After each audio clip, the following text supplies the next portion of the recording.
Жаратканга жалбар дуа кылардан башка эч бир айлам деле жок.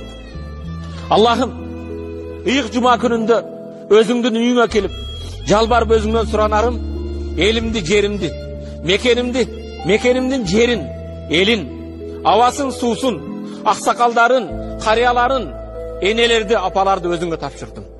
Аллахым, жаштар жигиттерин, кыздарын сага тапшырдым. Наристелерин, жаш улан кыздарын өзүңө тапшырдым. Аллахым, мекенимди асмандан жерден келген апаттардан сактагын я Раббал аламин. Дүйнөгө таркап жаткан илдеттен сактагын я Раббал аламин. Аллахым, ыйык жума күнүндө бүгүн ошо илдетке чалгып калган, ооруп жаткан ооруларга шифа бергин я Раббал аламин.